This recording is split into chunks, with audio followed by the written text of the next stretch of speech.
오늘도 어김없이 그러므로라고 그렇게 시작되고 있습니다. 여기서 또 그러므로는 무슨 뜻인가? 지난주 우리가 토요일에 함께 나눈 그 본문에 그리스도의 온전한 낮추심, 우리가 복종을 배웠지 않습니까? 예수님의 자발적인 순종, 아버지에 대한, 그래서 자기의 하나님의 형상을 비우시고 이 땅에 인간의 몸을 입고 오셔서 죽기까지 복종하셨다라는 것을 배웠습니다. 그 자발적인 복종, 그 순종을 배웠잖아. 그러니까 그러므로 하면서 이제 또 사도가 그러면 그 진리를 아는 사람들은, 하나님의 자녀들은 어떻게 행해야 되는가? 또 두 가지를 강력하게 촉구하면서 명령을 내립니다. 첫째는 12절에 보니까, 그러므로 나의 사랑하는 형제들아, 자들아, 너희가 나 있을 때뿐 아니라 더욱 지금 나 없을 때에도 항상 복종하여 두렵고 떨림으로 너희 구원을 이루라 하고 말씀하고 있습니다. 그러니까 사도의 첫 번째 명령은 무엇이냐면, 하나님 앞에서 두렵고 떨림으로 너희 구원을 이루라 라고 명하는 것입니다.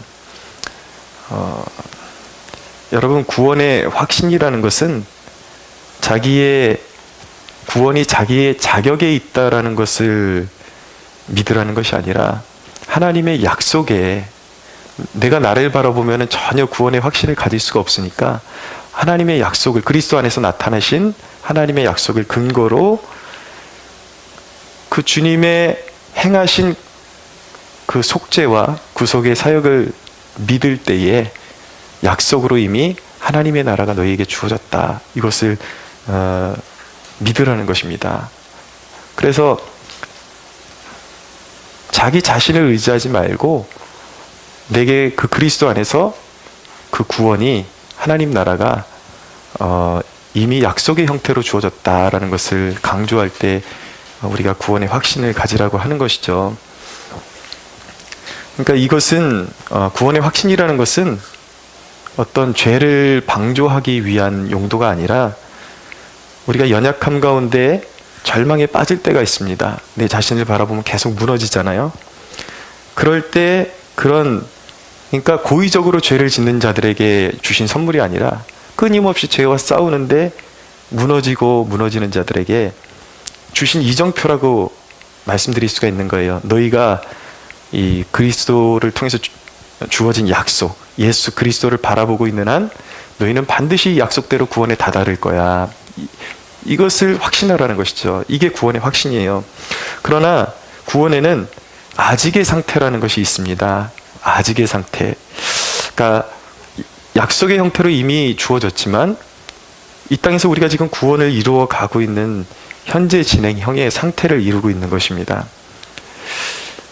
자, 진짜 믿음이 항상 선한 열매를 낳듯이, 이 자기가 진짜 구원의 확신이 가지고 있는데, 자신이 가지고 있는 구원의 확신이 진짜인지 아니면 가짜인지 어떻게 알 수 있는가? 이 확신을 가진 자들은 똑같습니다. 원리가. 진정한 믿음이 있는 사람들은 행위의 열매가 나타나듯이, 선한 열매가 나타나듯이, 이 진정한 구원의 확신을 가지고 있는 사람들은 이 아직 구원이 이루어지고 있는 이 아직이라는 단계 속에서 그 시간들을 거룩으로 채우게 되는 것입니다. 그러니까 거룩을 추구하는 것이 없으면 그 사람이 가지고 있는 구원의 확신은 확신이 아니에요. 그것은 아무것도 아니죠. 이게 딱 맞아 떨어져야, 아구가 맞아 떨어져야 그 사람이 가지고 있는 구원의 확신이 진짜인 것이죠. 이것은 내 스스로 완벽해지라는 얘기가 아니라, 내가 진짜 구원의 확신을 가지고 있는데 쓰러질지라도 계속 일어서면서 내가 거룩을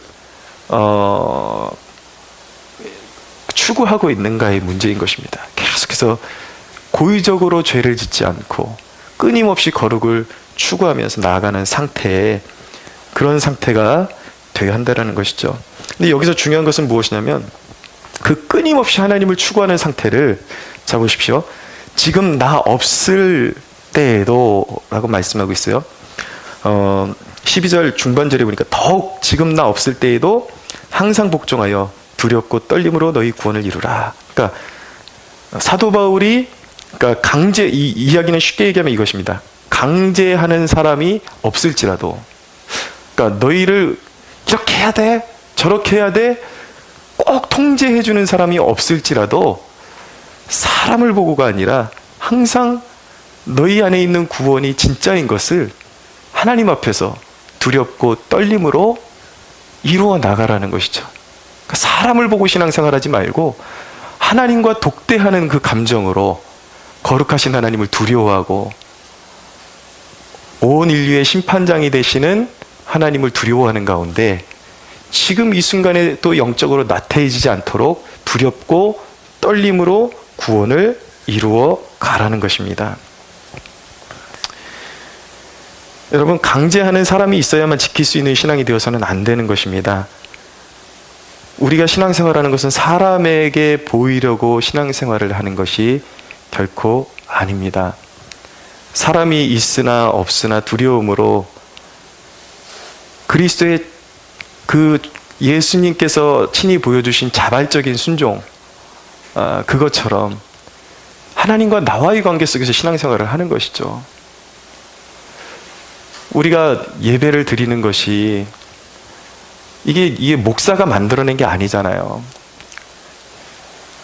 그것이 아니라 사람이 만들어낸 것을 억지로 쫓아가듯이 그렇게 따라오라는 것이 아니라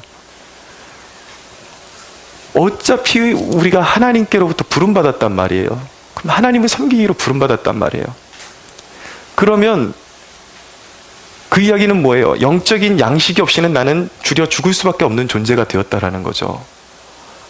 목마른 존재가 되었다라는 거죠. 우리는 어차피 하루하루의 삶 가운데 하나님을 찾아야, 생수가 되신 예수님을 찾아야 목이 축여지고 배부를 수 있는 사람들인 것입니다. 믿으시죠? 네. 그렇기 때문에 누군가가 그것을 밀어넣는 사람이 없다 할지라도 그리스도의 자발적인 순종처럼 두렵고 떨리는 마음으로 항상 하나님을 추구하는 상태에 거하라. 그렇게 구원을 이루어가라 라고 말씀하는 것입니다. 그리스도인이 그래야 하는 이유는 무엇입니까? 13절에 보면 너희 안에 행하시는 이는 하나님이시니 자기의 기쁘신 뜻을 위하여 너희에게 소원을 두고 행하게 하시나니 라고 말씀하고 있습니다. 자, 우리가 자발적으로 하나님을 추구하는 일이 계속 끊임없이 일어나야 하는 이유가 무엇이냐면 바로 우리 안에, 진정으로 믿는 자 안에 하나님이 이미 안에서 역사하고 계시기 때문이에요. 우리 성도님이 그런 말씀을 하시더라고요. 어떻게 겪어보니까 믿음 생활 시작했는데 하나님 안 섬기는 게 더 힘들더라. 마음이 힘들고, 그런 말씀 하셨거든요. 맞습니다. 여러분, 그게 뭐냐면 성령이 주시는 소원함이라는 거예요. 소원함. 오늘 여기서 소원함을 단순히 그냥 하나님 몇 평짜리 집 이거 나 소원합니다, 차 소원합니다, 이런 소원함, 물론 거기까지 소급될 수도 있어요. 거기까지 확장될 수도 있겠지만 필요한 경우에. 그렇지만 원론을 놔두고 글로 뛰어가면 안 되는 거예요. 여기서 하나님이 너희 안에서 역사하시면서 소원함을 일으켜 주신다는 것은 무엇이냐면 우리가 진정으로 구원받은 사람들이라면 성령께서 우리 안에서 역사하시면서 하나님과 멀어지려고 할 때 성령님께서 그것을 막으시기 위해서 우리 안에서 하나님을 추구하는 마음을 일으킨다라는 것입니다. 여러분, 그게 얼마나 위대하고 대단한 일인지 아십니까? 그게 없으면 우리 버림받은 거예요. 우리의 의지로만 하나님께서 구원을 맡겨놓으셨다면 우리는 당장 내일에도 뛰쳐나가고 딴짓할 수 있어요. 그럼 구원이 끊어지는 것이죠. 그러나 너무 감사한 것은 무엇이냐면 하나님께서 믿는 자의 성령으로 역사하셔서 좀 나태해질만 하면 두드리시는 거죠. 지금 너무 멀리 왔다. 지금 생수를 마셔야 돼. 지금 너 갈급하잖아. 은혜의 자리로 나가야지. 성령님께서 그 일을 여러분들 안에서 역사하고 계신 것입니다. 그러니까 하나님에 대한 소원함을 주어서 자극하시는 것이죠. 예레미야서 20장 9절에 보면은 예레미야가 하나님의 말씀을 전했는데 하나님께서 분명히 약속하셨거든요. 너를 감당할 자가 없을 것이다. 너의 그 권세로 말미암아 나라들을 파쇄하고 너를 당할 자가 없을 것이다 라고 약속해 주셨는데 실상은 맨날 얻어 터지고 다녀요. 맨날 눈물의 선지자예요. 맨날 감옥에 갇히고 구덩이에 빠지고 그런 거죠. 그러니까 예레미야가 하루는 이 예레미야 선지자가 골이 나셨어요. 그래서 다시는 내가 하나님의 이름을 전파하지 않겠다. 아주 너무 힘들다. 감당이 안 된다. 근데 참 이게 사람을 환장하게 만드는 거예요. 예레미야 20장 9절에 보면 예레미야가 뭐라고 이야기하냐면, 내가 다시는 여호와를 선포하지 아니하며 그의 이름으로 말하지 아니하리라 하면 나의 마음이 불붙는 것 같아서 골수에 사무치니 답답하여 견딜 수 없나이다 라고 하는 거예요. 왜요? 그 안에 역사하고 계시거든요. 하나님이. 좀 떨어지고 싶어도 못 떨어지는 거예요. 진짜 믿는 사람, 이게 진짜 하나님께 택함받은 자녀들의, 구원받은 사람들의 안에서 일어나는 역사인 것입니다. 여러분들이 떨어지고 싶어도 떨어질 수가 없어요. 좀 나태해지고 떨어지면 성령님께서 오셔서 두드리세요. 그러면 안 되지. 좀 심령적으로 좀 둔한 사람은 사람을 붙여서라도 말씀하시는 거예요. 그럼 너무 고난이 심해서 떨어지고 싶고 너무 힘들어서 좀 멀리하고 싶은데도 불구하고 또 막상 그렇게 보면 진짜 하나님의 사람은 그게 안 되는 거예요. 마음이 너무 허전하고 감당이 안 되는 것이죠. 막상 하나님 때문에 힘들어요 그러지만 하나님하고 진짜 이렇게 멀어지잖아요. 그럼 그 속에서 감당이 안 돼요. 그 공허함과, 이게 진정한 하나님의 사람인 것입니다. 소원함이 일어나야 되는 거예요. 할렐루야. 그 소원함을 따라가라는 것입니다. 거스르지 말고 그 소원함을 따라갈 때에 실수가 없으신 하나님께서 여러분들의 삶 가운데 구원을 반드시 이루실 것입니다. 그러니까 여러분, 이 성령의 자극, 이것이 소원함인데, 여기서 골자는 그거예요. 신앙은 사람을 보고 따라가는 것이 아니다. 이 소원함을 보고 따라가는 것이다. 믿으십시오.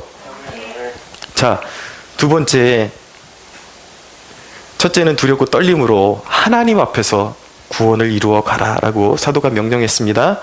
두 번째 14절을 보십시오. 같이 읽을까요? 시작. 모든 일을 원망과 시비가 없이 하라. 아멘.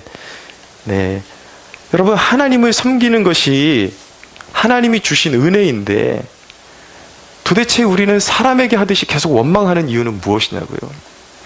하나님이 그것을 나에게 주신 특권이고 은혜인데 그것을 하면서도 계속 끊임없이 원망을 해요. 어제 주일 예배를 마치고 제가 좀 원치 않는 상황 속에서 화를 좀 심하게 냈습니다. 그래서 그 일에 대해서 여러분들에게 제가 스스로 잘했다고 결코 하지 않습니다. 사실 모양새가 굉장히 망가졌죠.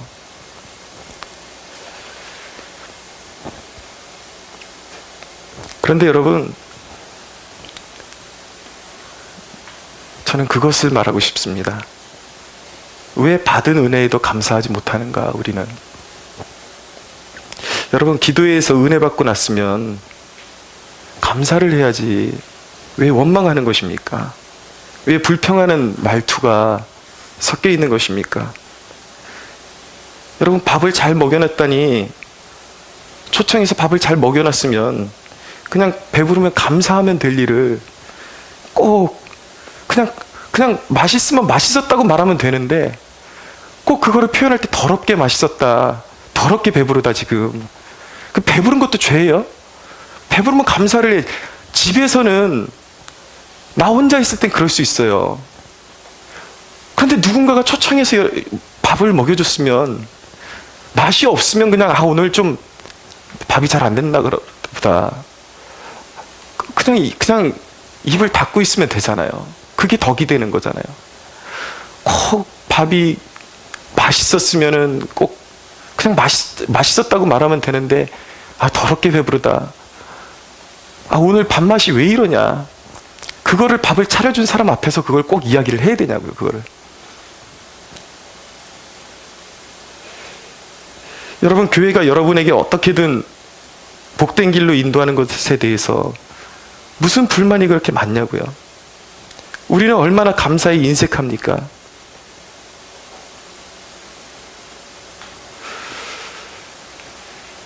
속상한 것은 그거예요.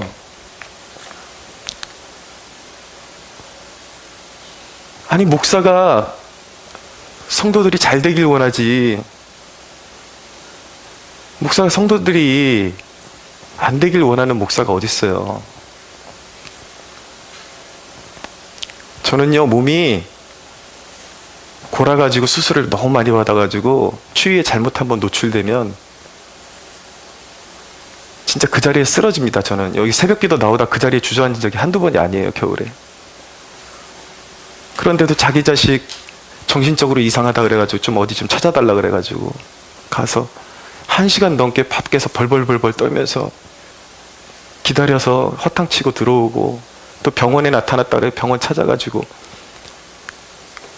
남편 또 일 있다 그래갖고 남편 찾아가서 설득해주고, 또 몸이 안 좋다 그래서 한약방까지 데려가가지고 약 지어주고, 목사가.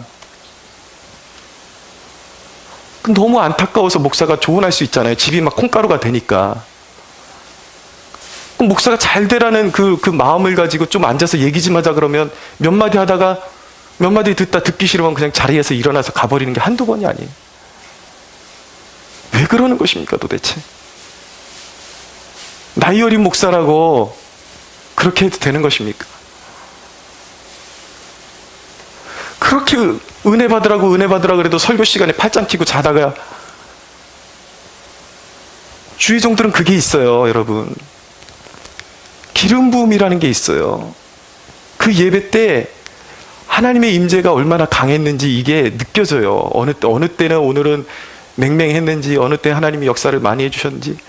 어느 날은 하나님의 기름 부음이 너무 강해가지고 주체가 안 되고 성도들 다 은혜 받고서 예배 끝나고 야, 오늘도 좋지 않았냐 그러고 있는데, 혼자 일어나가지고 설교 수많은 것 중에 다 하나도 기억 못하고 이상한 단어 하나 꼬투리 잡아갖고, 목사님 오늘 설교가 왜 그 모양이냐, 듣기 싫다. 목사한테 대놓고 그러는 경우가 어디 있어요, 세상에. 한두 번이어야지.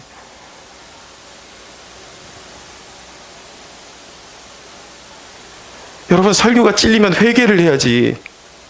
듣기 거북하니까 하지 말라니요. 자기가 말씀 앞에 깨끗하단 말입니까? 순종하면서 그런 소리나 해야죠. 왜 모든 것을 그렇게 삐딱하게 보는 것입니까? 감사해도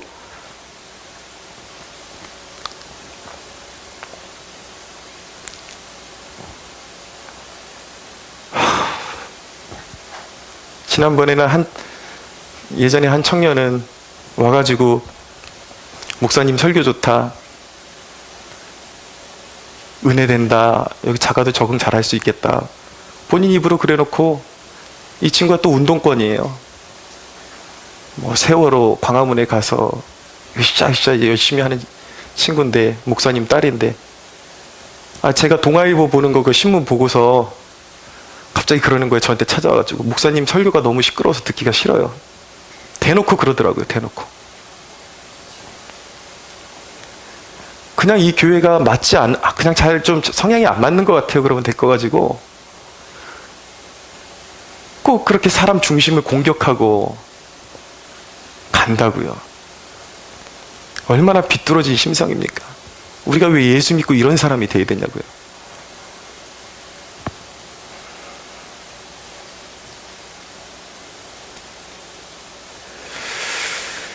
사랑하는 여러분, 교회는요, 말에 죽고 말에 살아납니다.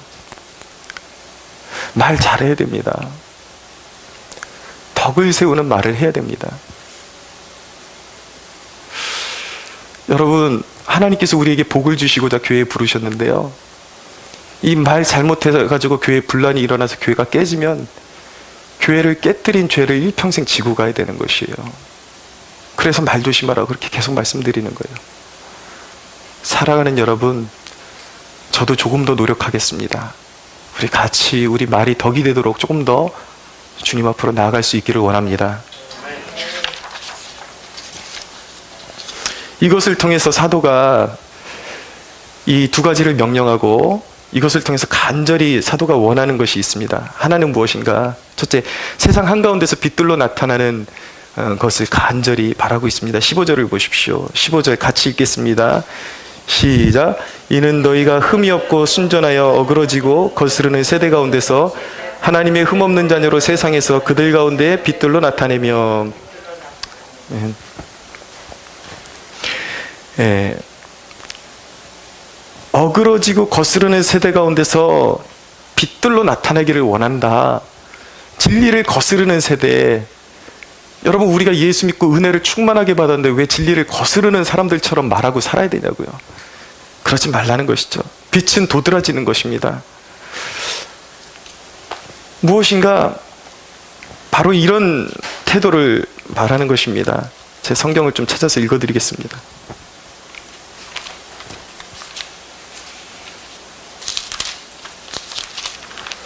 여호수아 24장 15절 읽어드립니다.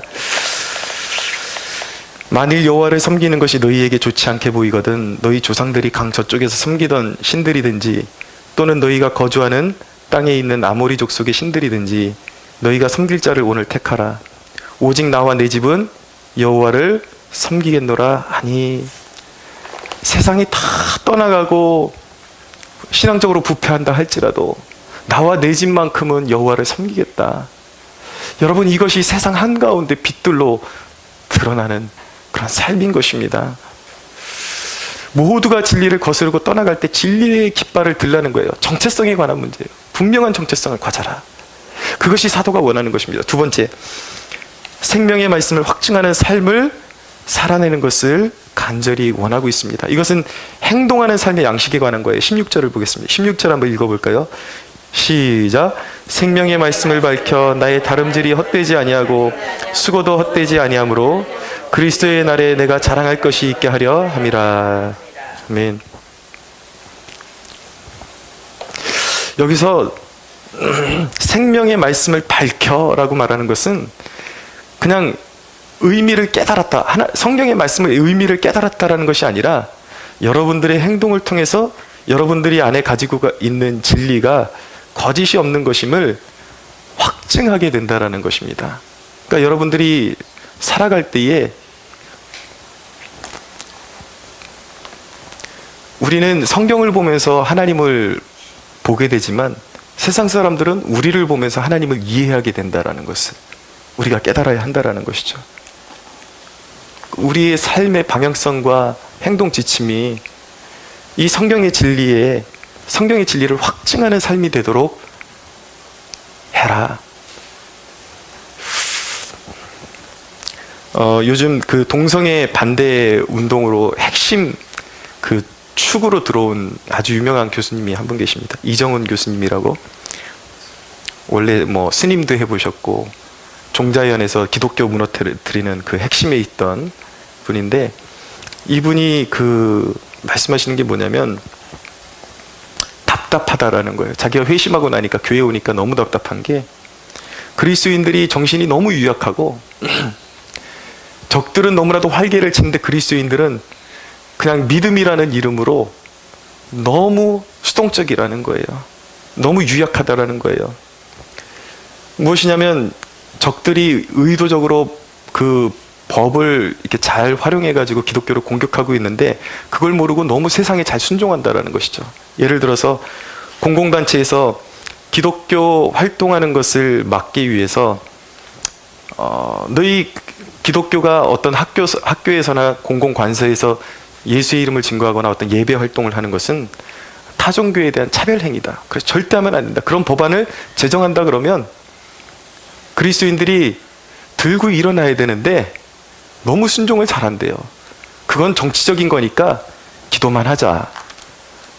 그러니까 자기 같은 사람들이 너무 활동하기가 좋았대요. 기독교인들이 너무 온순해서 자기들은 악법을 막 만들어내고 기독교인들은 너무 잘 순종하고 그냥 교회에 틀어박혀가지고 기도하는 것 외에는 아무것도 할 줄 모르고. 그들의 이중성이 뭐냐면 그러는 거예요. 무조건 기독교가 타겟이라는 거예요. 기독교가 말씀을 전하고 이러는 것은 차별의 형평성에 맞지 않는다 그러고 법을 제정하고 또 거기다 이슬람 세력에 대한 기도처는 또 만들어주는 거예요. 그건 뭐냐? 평등해야 된다. 평등. 또 평등이라는 개념을 가지고 법을 만들면 기독교인들은 자기네를 타겟으로 해서 이런 법이 만들어지는 것을 깨닫지 못하고 너무 자중한다라는 것이죠.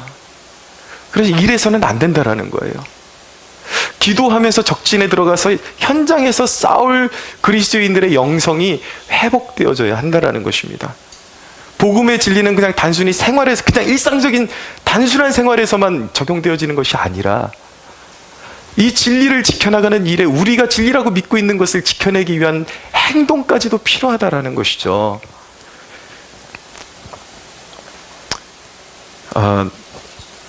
여기 기도에 나오는 낙현이라는 청년, 요즘 많이 뜨거워졌어요. 뜨거워지고 이 청년이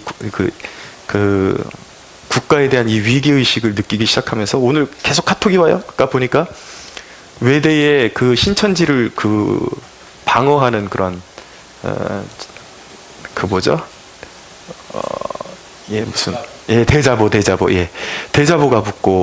대자보가 붙고 그리고 어떤 단체에서 나와서 보는데 지금 이제 트럼프 대통령이 곧 오는데 반미 감정 부추기고 트럼프 막아야 된다고 그러면서 막 나눠주는 걸 보면서 너무 속이 상해가지고, 그런데 우리 기독 청년들이 이러고 있어서는 되겠습니까? 목사님, 제가 저래도 뭔가 해야 되지 않겠습니까?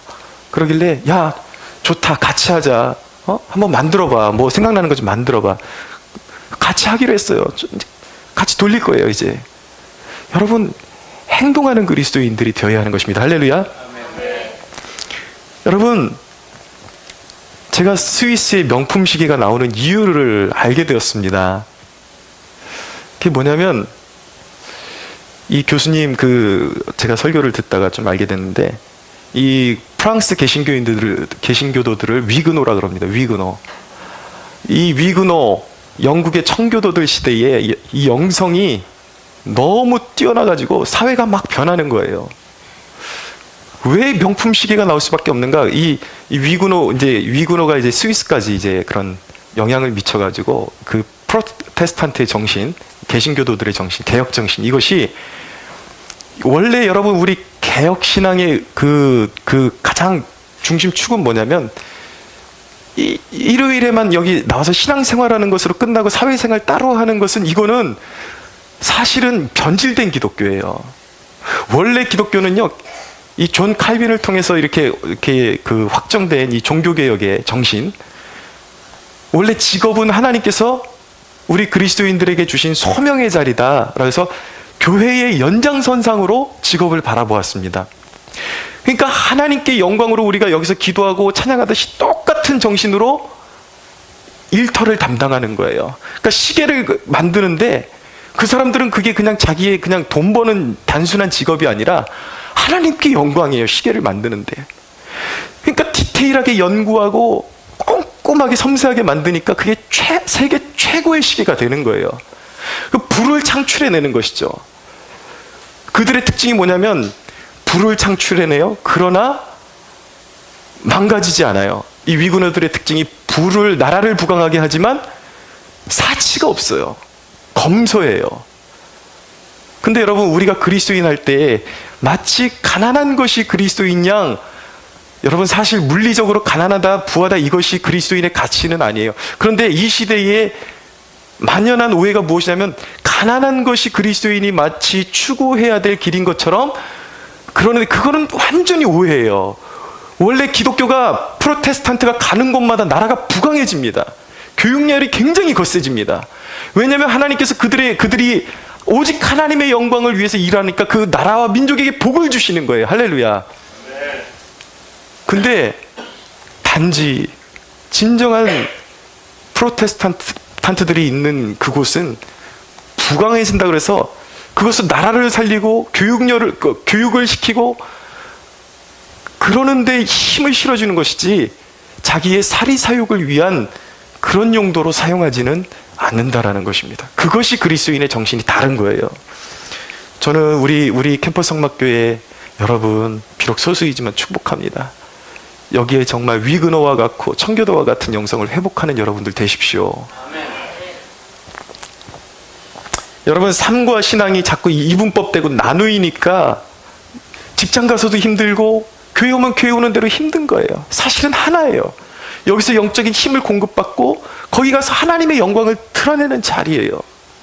사실은 기도회랑 그거랑 같은 거예요. 물론 그렇다고 해서 그러면 기도회랑 그거랑 같은 거니까 일만 주구장창 하면 되겠네. 이게 아니라 기도회는 기도회인데 그만큼 거룩한 것이 일이라는 것입니다. 할렐루야. 여러분, 그렇게 우리의 삶 가운데 생명의 말씀을 확증하는 삶을 살아갈 때에 바울이 뭐라 그러는가? 자, 16절을 보십시오. 다시. 생명의 말씀을 밝혀 나의 다름질이 헛되지 아니하고 수고도 헛되지 아니하므로 그리스도의 날에 내가 자랑할 것이 있게 하려 함이라 라고 말씀하고 있습니다.